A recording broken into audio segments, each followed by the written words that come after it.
ప్రభువునందు దైవ సన్నిధికి కూడి వచ్చిన బిడ్డలందరికీ మరణాత విశ్వాస సమాజం తరపున మరి మీకు శుభములు కలుగునుగాక. దేవుడు మిమ్ములను మీ కుటుంబాలను బహుగా దీవించి ఆశీర్వదించునుగాక. ఆమెన్.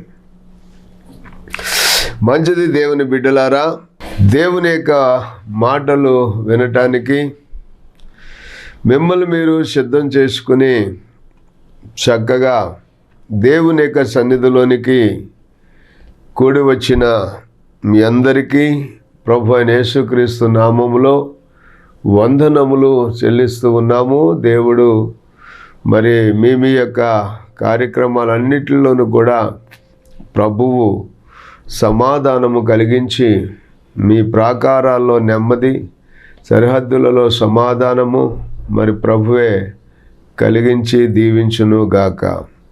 ఆమెన్. యోహాను సువార్త 20వ అధ్యాయము 19వ వచనం దగ్గర నుంచి మనం ఈరోజు దైవ వర్తమానాన్ని ధ్యానించినట్లయితే, ఆదివారము సాయంకాలమున శిష్యులు యూదులకు భయపడి తాము కూడి ఉన్న ఇంటి తలుపులు మూసుకుని ఉండగా యేసు వచ్చి వారి మధ్య నిలిచి, మీకు సమాధానమగునుగాక అని వారితో చెప్పెను. ఆయన అలాగున చెప్పి వారికి తన చేతులను తన ప్రక్కను చూపగా శిష్యులు ప్రభువును చూసి సంతోషించారు అని చెప్పి రాయబడి ఉంది. 21వ వచనంలో, అప్పుడు యేసు మరలా మీకు సమాధానము కలుగునుగాక. తండ్రి నన్ను పంపిన ప్రకారము నేనును మిమ్మును పంపుచున్నానని వారితో చెప్పెను. ఆయన ఈ మాట చెప్పి వారి మీద ఊది, పరిశుద్ధాత్మను పొందుడి అని శిష్యులకు పరిశుద్ధాత్మను అనుగ్రహించినట్లుగా మనం ఆ దైవ లేఖనాల్లో చూస్తూ ఉన్నాం. యేసుక్రీస్తు ప్రభు పునరుత్థానుడైన తర్వాత ఆయన మరి మొట్టమొదటిగా మగ్దలేని మరియకు మొదటిసారిగా మరి కనపడ్డారు కనుక మరి యేసుక్రీస్తు ప్రభువుని మరి మొదటిగా పునరుత్థాన యొక్క సాక్ష్యాన్ని కలిగి ఉన్నటువంటి మగ్దలేనే మరియా అని మనం చూడవచ్చు. అయితే శిష్యులందరూ కూడా భయపడి మరి ఒక ఇంటిలో తలుపులు వేసుకొని ఏమి జరగబోతుందో తెలియక శిష్యులందరూ కూడా గడగడలాడిపోతున్నటువంటి ఆ సమయంలో మూసిన తలుపులు మూసినట్లుగా ఉండగానే యేసు వచ్చి వారి మధ్యన నిలిచి తన పునరుత్థానపు ప్రత్యక్షతను కనపరిచి, మీకు సమాధానము కలుగునుగాక అని వారిని మరి ధైర్యపరిచినట్లుగా చెబుతూ ఉన్న లేఖనాలని బట్టి మనం అర్థం చేసుకోవచ్చు. ఎందుకంటే మనం గమనిస్తున్నట్లయితే ఈ లోకంలో సమాధానము లేక మరి అనేకమైన కుటుంబాలు, అనేకమైన వ్యవస్థలు మరి పాడైపోతున్నటువంటి సందర్భాన్ని చూస్తూ ఉన్నాం. సమాధానము కావాలని, సమాధానము కొరకు మరి ఆశించే వాళ్ళు చాలా మరి అరుదైపోయినటువంటి సందర్భాలు మనం చూస్తూ ఉన్నాం. సమాధానము లేని సమయమున సమాధానమని చెప్పి మరి మనుషులు మట్టి గోడకు గచ్చుపోత పూస్తున్నట్లుగా ఉన్నది అని మరి ఇర్మియా గ్రంథకర్త తన యొక్క లేఖనాల ద్వారా మనతో మాట్లాడుతూ వచ్చిన సందర్భాన్ని మనం చూస్తూ వచ్చాం. సమాధానము లేనటువంటి సమయంలో సమాధానము అని చెప్పి మరి మనుషులకు ఉన్నటువంటి గాయాలు పైనే మరి వారు కట్టుస్తున్నారు, బాగు చేస్తున్నారు అని దేవుని యొక్క వాక్యంలో మనం చూస్తూ ఉన్నాం. ఇర్మియా గ్రంథము 6వ అధ్యాయము 14వ వచనంలో మనం ఆ మాటను చూస్తూ ఉన్నాం. సమాధానము లేని సమయమున సమాధానము సమాధానమని చెప్పుచు నా ప్రజలకు ఉన్నటువంటి గాయములను పైనే మాత్రమే బాగు చేయుదురు అని చెప్పి, అందుకే 16వ వచనంలో ఏమని చెప్తారంటే, యెహోవా ఇలాగు సెలవిచ్చుచున్నాడు, మార్గములలో నిలిచి చూడుడి, పురాతనమైన మార్గములను గూర్చి విచారించుడి, మేలు కలుగుజేయు మార్గమేదని అడిగి అందులో నడుచుకొనిడి, అప్పుడు మీకు నెమ్మది కలుగును. అయితే వారు మేమందులో నడుచుకొనమని చెప్పుచున్నారు. మిమ్మును కాపు కాయుటకు నేను కావలి వారిని ఉంచి ఉన్నాను, ఆలకించుడి. వారు చేయు బోరధ్వని వినపడుచున్నది, అయితే మేము వినమని వారు అనుచున్నారు. అన్యజనులారా వినుడి, సంగమా వారికి జరిగిన దానిని తెలుసుకొనుము, భూలోకమా వినుము. నా జనులు నా మాటలు వినకున్నారు, నా ధర్మశాస్త్రమును విసర్జించుచున్నారు గనుక తమ ఆలోచనలకు ఫలితమైన కీడు నేను వారి మీదకి రప్పించుచున్నాను అన్నాడు. చూశారా? అంటే దేవుని మాట వినకపోవటం వల్ల వచ్చేటువంటి కీడులు ఉన్నాయి. దేవుని మాట వింటే దేవుని మాట విని దాన్ని అనుసరించి జీవిస్తే వారికి వచ్చే దీవెనలు ఉన్నాయి. కనుక జీవ మార్గమా లేక మరణ మార్గమా, మరణమా జీవమా, ఏది కావాలి అని చెప్పి మోషే ద్వారా దేవుడు అడుగుతున్నాడు. ఈ రోజున చాలామంది జీవ మార్గాన్ని విడిచిపెట్టి సమాధానము లేనటువంటి పరిస్థితుల మధ్యలో సమాధానాన్ని వెతుకుతూ తిరుగులాడుతూ ఉన్నారు. అయితే ప్రియమైన దేవుని బిడ్డలారా, ఇక్కడ మనం గమనిస్తే దేవుని వాక్యంలో ఏమని మనం చూస్తున్నాము అని మనం ఆలోచన చేస్తే, ద్వితీయోపదేశకాండము 30వ అధ్యాయము 19-20 వచనాల్లో మనం చూసినట్లయితే, నేడు జీవమును మరణమును, ఆశీర్వాదమును శాపమును నేను నీ ఎదుట ఉంచి భూమి ఆకాశములను మీ మీద సాక్షులుగా పిలుచుచున్నాను. నీ పితరులైన అబ్రహాము, ఇస్సాకు, యాకోబులకు ఆయన ప్రమాణము చేసిన దేశములో మీరు నివసించున్నట్లు యెహోవాయే నీ ప్రాణమునకును నీ దీర్ఘాయుస్సునకును మూలమై ఉన్నాడు.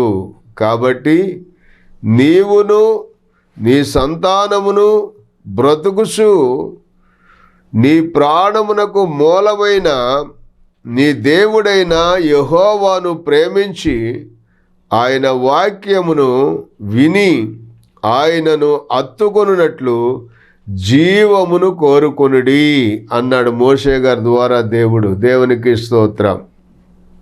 గమనించారా?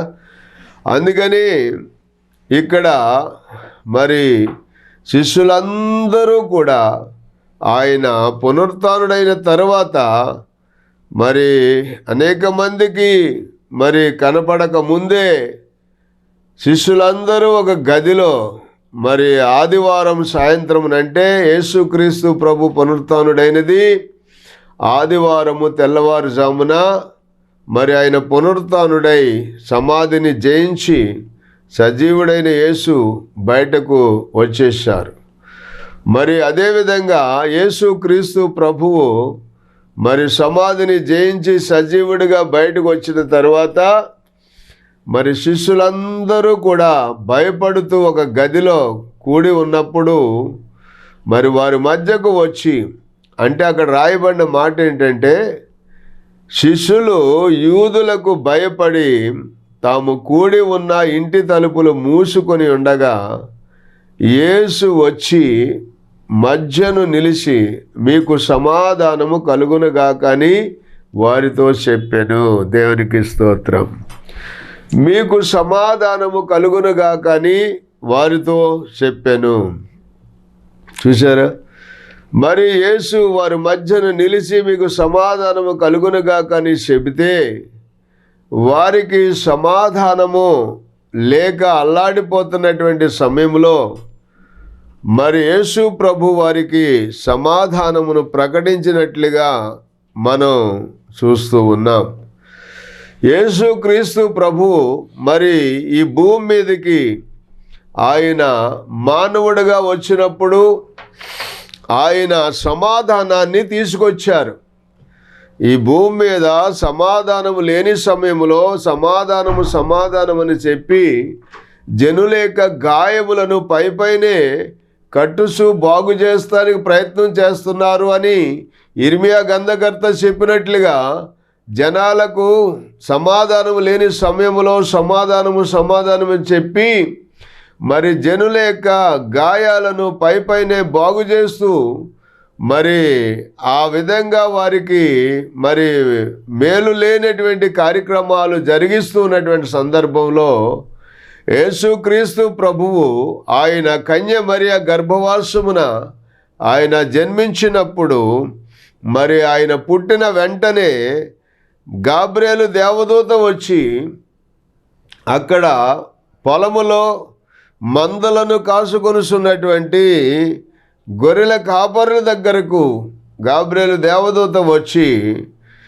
మరి ఆ ప్రజల ముందు గొప్ప వెలుగుతో ప్రకాశించినటువంటి దేవదూత ఆ వెలుగును చూసి వారు భయపడ్డారని, అయితే మీరు భయపడకుడి, ప్రజలందరికీ కలగబోవు మహా సంతోషకరమైన శుభవర్తమానము నేను నేడు మీకు తెలియజేస్తున్నాను అని చెప్పి మరి చెప్పిన తర్వాత వాళ్ళందరూ కూడా యేసుని చూడటానికని ఆ కాపరులందరూ కూడా మరి యేసు ప్రభు దగ్గరికి ఆయన ఉన్న స్థలానికి వెళ్ళటానికి వారు బయలుదేరి వస్తున్నప్పుడు మరి ఆ పరలోకములో నుండి మరికొంతమంది దేవదూతలు దిగి వచ్చి అక్కడ ఏం చెప్తున్నారంటే, సర్వోన్నతమైన స్థలములలో దేవునికి మహిమయు ఆయనకి ఇష్టలైనటువంటి మనుషులకు భూమి మీద సమాధానము కలుగునుగాక అని మరి ప్రతిగానాలు చేస్తూ దేవుణ్ణి స్తోత్రిస్తూ వచ్చినట్లుగా మనం చూస్తూ ఉన్నాం. గమనించినట్లయితే సమాధానము లేని సమయంలో యేసుక్రీస్తు ప్రభు ఈ భూమి మీద నరవతారిగా పుట్టినప్పుడే ఈ భూమి మీద ఉన్నటువంటి మనుషులందరికీ కూడా యేసుక్రీస్తు ప్రభు సమాధానాన్ని తెచ్చారు. దేవునికి స్తోత్రం. సమాధానము లేని సమయములలో యేసుక్రీస్తు ప్రభు ద్వారా ఈ భూమి మీదకి సమాధానము వచ్చింది అనటానికి ఈ లేఖనాలు ఆధారమై ఉన్నాయని మనం చెప్పవలసిన అవసరం ఉంది. అలాగే రెండవదిగా మనం చూస్తే మరి యోహాను సువార్త 14వ అధ్యాయంలో 1వ వచనంలో ఏమని రాయబడిందంటే, మీ హృదయములు కలవరపడనీయకుడి, వెరవనీయకుడి, దేవుని యందు విశ్వాసం ఉంచారు, నా యందును విశ్వాసం ఉంచండి. ఎందుకంటే ఈ భూలోకంలో ప్రతి మనుషుడికి కూడా మరి హృదయములో కలవరం అనేది ఎందుకు వస్తుంది అంటే, మనిషి జీవితంలో ఎప్పుడూ కూడా చాలాసార్లు మరి అది లేదని ఇది లేదని, నాకు అది జరగట్లేదు ఇది జరగట్లేదని చెప్పి ఆలోచన చేస్తూ రకరకాలైనటువంటి కలవరాల్లో ఈనాడు మనుషులు మరి చాలా తొందరపడిపోతూ ఉన్నారు. ఒకసారి యేసు ప్రభువే స్వయంగా బేతనీయ గ్రామానికి వెళ్తుంటే అక్కడ బేతనీయ గ్రామంలో మార్తా మరియా అనేటువంటి ఒక సహోదరులు ఉన్నారు. మరి అక్కడ మనం గమనిస్తే లూకా సువార్త 10వ అధ్యాయము 38వ వచనం దగ్గర నుంచి మనం చదివినప్పుడు, అంతటా వారు ప్రయాణమైపోతుండగా ఆయన ఒక గ్రామములో ప్రవేశించెను. మార్త అను ఒక స్త్రీ ఆయనను తన ఇంట చేర్చుకొనెను. మార్త అనే స్త్రీ తన ఇంట యేసు ప్రభువుని తనతో పాటు ఉన్నటువంటి శిష్యులను వారు చేర్చుకున్నారు. ఆమెకు మరియా అను సహోదరి కూడా ఉంది. ఈమె యేసు ప్రభు యొక్క పాదముల యొద్ద కూర్చుండి ఆయన బోధ వినుచుండెను అనే మాట మనం చూస్తూ ఉన్నాం. చేర్చుకున్నదేమో మార్త అనే ఒక స్త్రీ యేసు ప్రభువుని తన ఇంట చేర్చుకున్నది అని చెప్పి రాయబడి ఉంది లేఖనాల్లో. అయితే ఆమెకి మరియా అనేటువంటి ఒక సహోదరి ఉన్నది. ఆ సహోదరి ఏం చేస్తుందంటే యేసు పాదముల యొద్ద కూర్చుండి ఆయన బోధ వినుచుండెను అనే మాటను మనం చూస్తూ ఉన్నాం. దేవునికి స్తోత్రం. అలాగే మార్త అయితే విస్తారమైన పని పెట్టుకొనుట చేత తొందరపడి ఆయన యొద్దకు వచ్చి, ప్రభువా, నేను ఒంటరిగా పనిచేయుటకు నా సహోదరి నన్ను విడిచిపెట్టినందున నీకు చింత లేదా? నాకు సహాయం చేయమని ఆమెతో చెప్పమనెను. అప్పుడు ప్రభువు అన్నారు, మార్తా మార్తా, నీవు అనేకమైన పనులను గూర్చి విచారము కలిగి తొందరపడుచున్నావు, కానీ అవసరమైనది ఒక్కటే. మరియ ఉత్తమమైన దానిని ఏర్పరచుకొనెను, అది ఆమె యొద్ద నుండి తీసివేయబడదని ఆమెతో చెప్పాను. దేవునికి స్తోత్రం. చూడండి, మరి జనాలు కలవరముతో నిండిపోయి ఉన్నారు. కంగారుగా వారి జీవితాలు చాలా తొందరగా ఏం జరుగుద్దో అని చెప్పి చాలా కలవరపాటున ఉన్నటువంటి ప్రజలుగా మనం చూస్తూ ఉన్నాం. అయితే ప్రియమైన దేవుని బిడ్డలారా, మరి అటువంటి సమయంలోనే మరి ఇక్కడ మరియా అయితే ఆయన యొద్దకు వచ్చి ఆయన పాదాల దగ్గర కూర్చుని మరి యేసుక్రీస్తు ప్రభు యొక్క మాటలను శ్రద్ధగా వింటూ తన హృదయంలో భద్రపరుచుకుంటూ ఉందంట. అందుకని ప్రభు ఏమన్నారు చూసారా? మార్తను గద్దిస్తూ, నీవు అనేకమైన పనులు పెట్టుకుని తొందరపడిపోతున్నావు, కానీ మరియా అయితే ఉత్తమమైన దానిని ఏర్పరచుకున్నది, అది ఆమె యొద్ద నుండి తీసివేయబడదు అని చెప్పి మరి యేసు ప్రభు ఆమెను గూర్చి చక్కటి మాట చెప్పినట్లుగా మనం చూస్తూ ఉన్నాం. అందుకని ఇక్కడ యేసుక్రీస్తు ప్రభు యోహాను సువార్త 14వ అధ్యాయంలో ఆయన చెప్తున్న మాట ఏంటంటే, మీ హృదయములు కలవరపడనీయకుడి, దేవుని యందు విశ్వాసముంచుచున్నారు, నా యందును విశ్వాసముంచుడి. నా తండ్రి ఇంట అనేక నివాసములు కలవు, లేని ఎడల మీతో చెప్పుదును. మీకు స్థలము సిద్ధపరచ వెళ్ళుచున్నాను. నేను వెళ్ళి మీకు స్థలము సిద్ధపరిచిన ఎడల నేనుండు స్థలములలో మీరును ఉండులాగున మరిలా వచ్చి నా యొద్ద నుండుటకు మిమ్మును తీసుకొని పోవుదునన్నాడు. దేవునికి స్తోత్రం. కలవరపడనవసరం లేదండి. ఏ సమయంలో దేవుడు మనకు ఏది అవసరమో ఆయనకు తెలుసు. ఇవన్నీ మీకు కావాలనని మీ పరలోకపు తండ్రికి తెలియను. కాబట్టి ఏ సమయంలో ఏది అవసరమో అది ఆయన మనకు అనుగ్రహించడానికి ఆయన సిద్ధంగా ఉన్నటువంటి దేవుడు గనుక మనం కలవరపడి చింతించడం వలన మూరుడు ఎక్కువ చేసుకోలేము, మూరుడు తక్కువ చేసుకోలేము. అలాగని చెప్పి మనం ఏ విషయంలోనూ కూడా అప్పటికప్పుడే ఎదిగిపోవాలన్నా మనం ఎదిగిపోలేము. కానీ ప్రభు చిత్తం కొరకు మనం కనిపెట్టుకుని ఓపికతో దేవుని వైపు మనం చూస్తూ ఉన్నట్లయితే దేవుని యొక్క సన్నిధిలో దేవుడు తగిన కాలమందు దేవుడు మనలను ఆశీర్వదించి ఉన్నతమైన స్థానంలోనికి హెచ్చించడానికి ఆయన సమర్థుడైనటువంటి దేవుడై ఉన్నాడు. కనుకనే మీ హృదయములు కలవరపడనీయకుడి, వెరవనీయకుడి అని చెప్పి మరి ప్రభు ఇక్కడ చెబుతున్నట్లుగా మనం చూస్తూ ఉన్నాం. మరి చూడండి 27 వచనంలో మనం చూస్తే ఆ 27వ వచనం యోహాను సువార్త 14వ అధ్యాయం 27వ వచనంలో ఏముందంటే, శాంతిని మీకు అనుగ్రహించి వెళ్ళుచున్నాను, నా శాంతిని మీకు అనుగ్రహించుచున్నాను, లోకమిచ్చినట్లుగా నేను మీకు అనుగ్రహించుటలేదు, మీ హృదయములు కలవరపడనీయకుడి, వెరవనీయకుడి అని మరి ప్రభు చెప్తున్నారు. దేవునికి స్తోత్రం. అలాగున దేవుని యొక్క సన్నిధిలో మనకు శాంతి ఉంది, దేవుని యొక్క సన్నిధిలో సమాధానం ఉంది.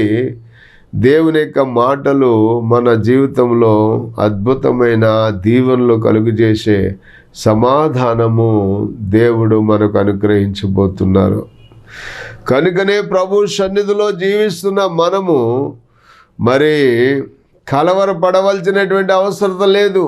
యేసుక్రీస్తు ప్రభుల వారు మరి శిష్యులకి అనేక సార్లు చెప్పినటువంటి మాటలు వారు వింటూ వచ్చారు. చాలాసార్లు యేసు ప్రభు వారికి మరి చెబుతూ వచ్చారు.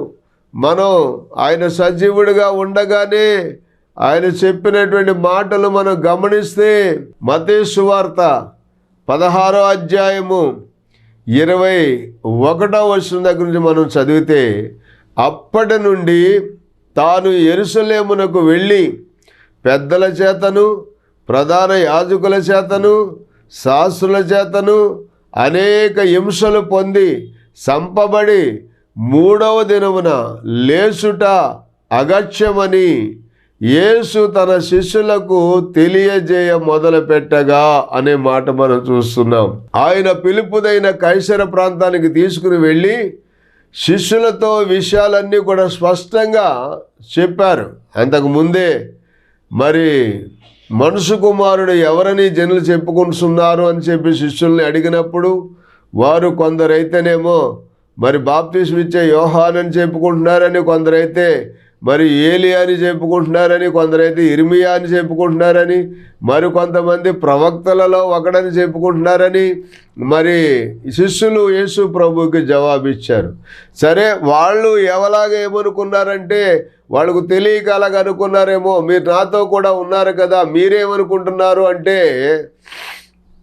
వెంటనే సీమోను పేతురు అన్నాడు, ఏమనంటే నీవు సజీవుడైన దేవుని కుమారుడైన క్రీస్తువు అన్నాడు. దేవునికి స్తోత్రం. అప్పుడు వెంటనే ప్రభు ఆయన మెచ్చుకుని, సీమోను బరయోనా, నీవు ధన్యుడివి, పరలోకమందున్న నా తండ్రి ఈ సంగతి నీకు బయలుపరిచినే కానీ నరులెవరూ నీకు బయలుపరచలేదు అని చెప్పి మరి ఆయనతో చెప్పిన మాట, నిదిగో నేను ఈ బండ మీద నా సంఘమును కట్టుదును, పాతాళలోక ద్వారములు దాని ఎదుట నిలవనేరవని నేను నీతో చెప్పుచున్నాను, మరియు పరలోక రాజ్యము యొక్క తాళపు చెవులు నీకు ఇచ్చేదను, నీవు భూమి మీద దేనిని బంధించుదువో అది పరలోకమందు బంధింపబడును, భూలోకమందు దేనిని విప్పుదువో అది పరలోకమందు విప్పబడునని సీమోను పేతురుతో చెప్పారు.